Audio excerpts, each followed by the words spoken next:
Do not pass go. Do not collect $200. So now, when somebody tries to play with me and knowing my worth, snip, snip, and that's it. And you know, we put God first over here. Let it go. Let it go. I feel that in our 20s, we are taught to make mistakes, and I feel like, no.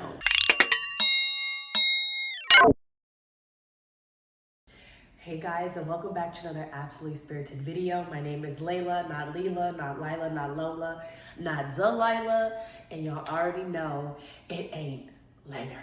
Welcome to my first episode of my new series called Twenties Across The Board. And in this series, we'll be getting into the nitty-gritty of adulthood, whether you're just entering your 20s, you're well into your 20s, and you're about to exit your way on to the flirty 30s. I feel that in our 20s, we are taught to make mistakes, and I feel like, no, mistakes are always gonna happen, yes, of course, but I feel like there's life lessons that a lot of us should learn observationally and not experientially. And I'm just here to share some of my 2 cents of the things that I have learned within my 20s that a lot of people will not tell you until you're in your 40s. This series is gonna focus on life practices, emotional and mental health, dynamics between men and women, pretty much anything that I feel that somebody in their 20s, no matter if you're 20 or 29, would find useful. And just for context, I will be 27 in May, so I feel like I have a little bit of experience to talk about some of the things that I will. Please excuse me if I sound like a Muppet. I am getting over a cold and it has affected my voice because I have a smoker's cough.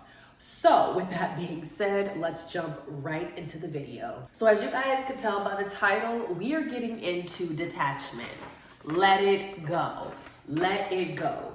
But we are going to be getting into detachment in a healthy way, because a lot of people think detachment is becoming cold-hearted, nonchalant, bitter, and you don't have to be and do all of that to detach from things or people that no longer serve you.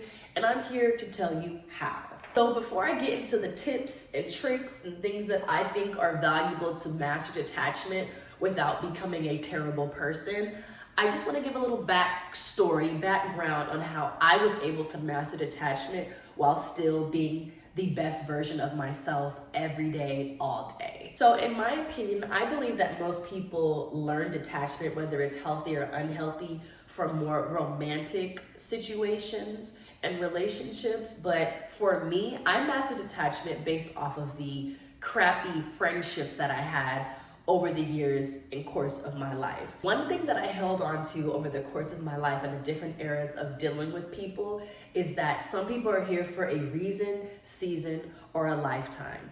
And holding on to that when failed friendships or relationships would take place, it was easy for me to understand and to kind of deduce what the purpose of that person was in my life, whether they did something terrible to me or we just happened to part ways naturally. And you know, we put God first over here. If somebody is removed from your life in a crazy way or a silent way or a way that you don't understand, best believe that God is working in your best interest, and that's okay. You should always trust God that He has your best interest at heart. And when you lead with that, detachment becomes so easy because it's God's will. It has nothing to do with us. It has nothing to do with our feelings. It doesn't matter that we don't understand in the now. It doesn't matter that we don't understand why. Just understand that it needed to happen. And when it did, that's where the lesson and the learning comes in. Now, this all came from experience. So of course, I wasn't as aware and I wasn't as understanding of the circumstances with people that I have experienced in my life, because of course maturity comes with age, wisdom comes with age, and so I wasn't as comfortable with detachment as I am now. But the situations that I experienced prepared me to be able to cut somebody off without hesitation. Okay, so now let's get into the little tips and tricks that I have to share how to master detachment. And just a disclaimer, this is not something that's gonna happen overnight. This is not something that's gonna happen with the quickness. It does take work, it takes time, and all of our experiences are different. So detachment to you is gonna be different from how I detach from the situations that I have been a part of. But I think these things that I'm gonna share with you guys are universal for all, no matter what is going on in your life. So first things first, Detachment requires you to know your worth. You can't detach from something if you don't know your worth and if other people don't see your worth. So if you're allowing somebody to treat you badly and you don't stand up for yourself, you're not going to detach from that because you don't see yourself as unworthy of bad treatment. And the moment that you rewire your brain to understand that I know my worth and I'm going to add tax, and you no longer serve me, or this no longer serves me, whether that's a person or a job, detachment is going to be very hard for you. And when I say knowing your worth, it's understanding who you are as a person, being emotionally intelligent, being self-aware. It's all starting with self. And until you dive deep into who you are and knowing thyself, detachment is going to be an experience. And thankfully and luckily for me, I grew up around people who always and consistently reminded me of my worth and to know my worth and to understand my worth. And like I said earlier, going through these experiences just added on layers of me knowing my worth. So now when somebody tries to play with me and knowing my worth, snip, snip, and that's it. There is no conversation. There is no argument. There is no drama.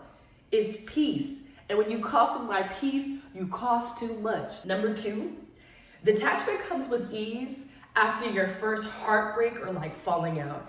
And I mean the one that really has you curled up in a ball at night, crying, snot, nose, running.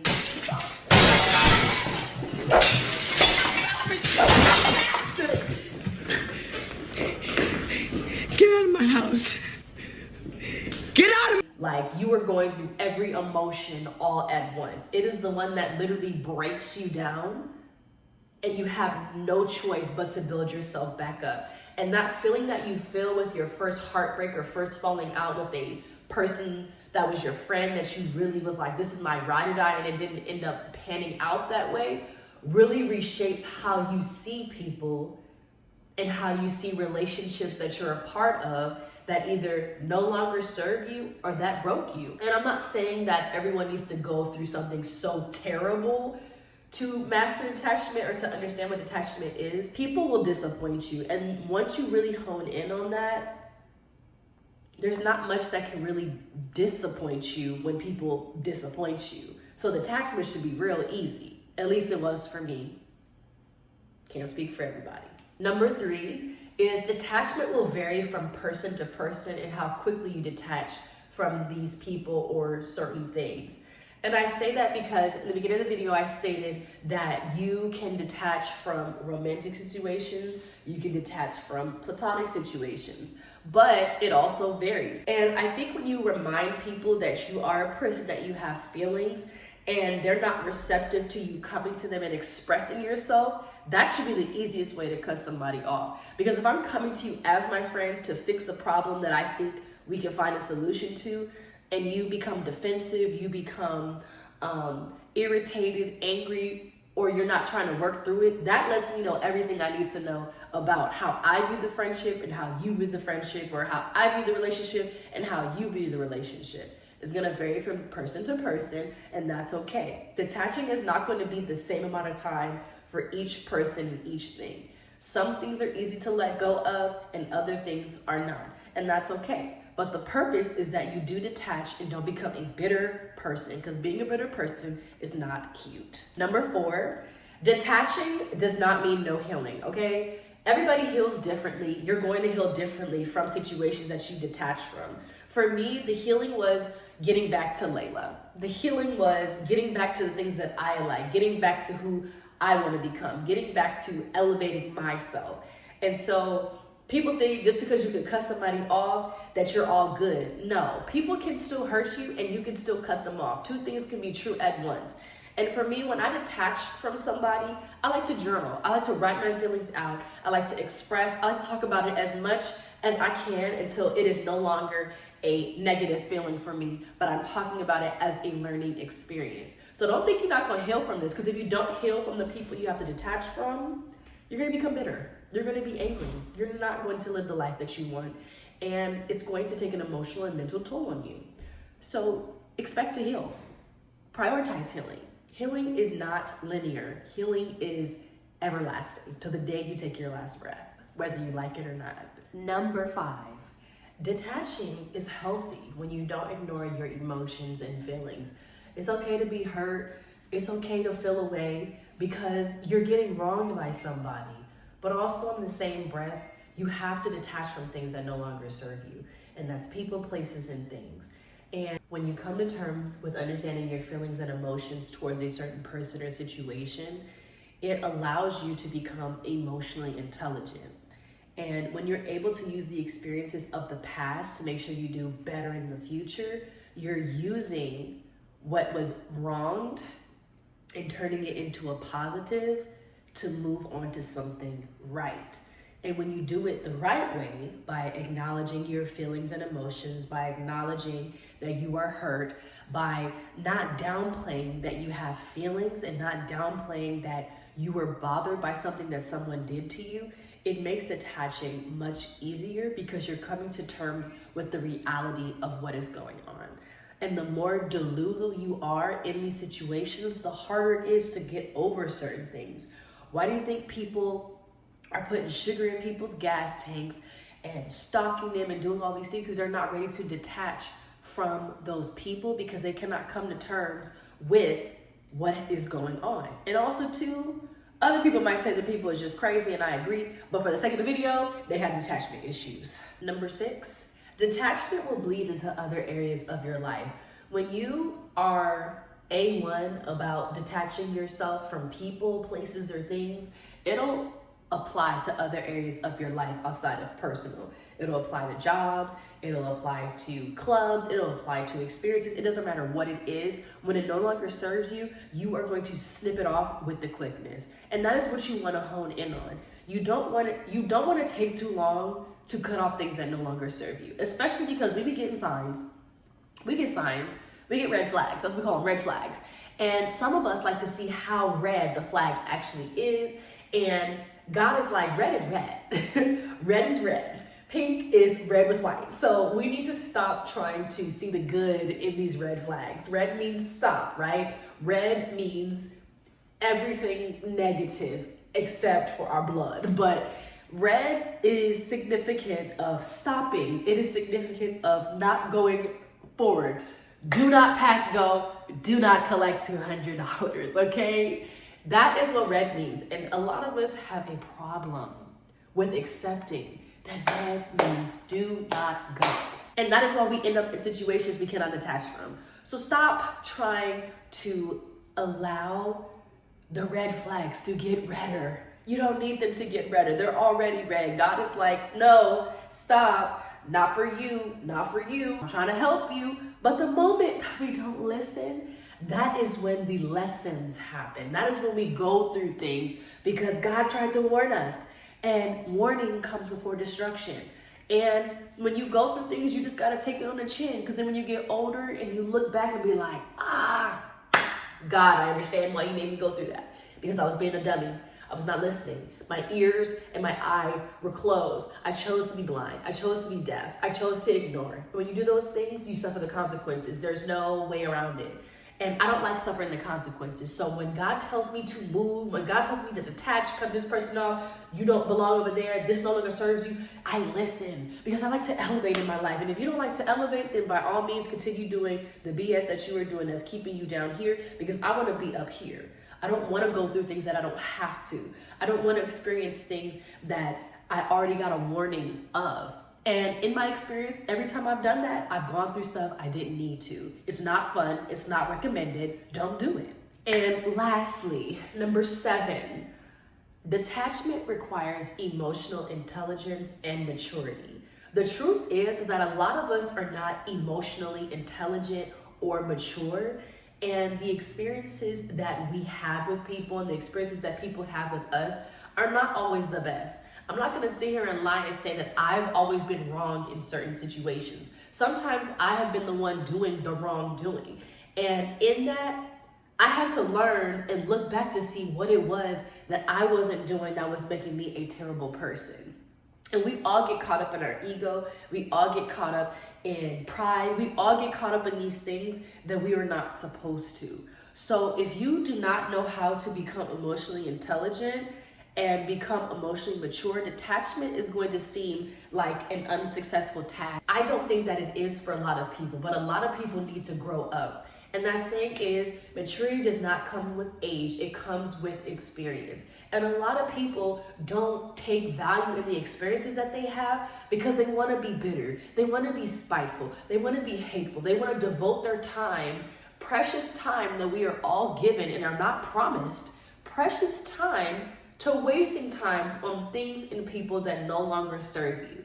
You know the answer, you know what you're supposed to do, so just do it. But like I said, it comes with intelligence, it comes with maturity. And a lot of people would rather be immature than be mature to move forward to the next phase of their life. And I can tell you, every single time I've detached from someone or something that no longer served me is when I elevated to the next stage or era of my life. And it's always gotten better. It has never gotten worse. Yes, I've had things that I'm like, God, I know I'm one of your strongest shoulders, but I ain't that strong. I am. But outside of that, I can't look back and say that there's anything that I regret. There's anybody I regret detaching, because I don't. Do I cherish the times, the good times that I've had with people and places and things? Absolutely.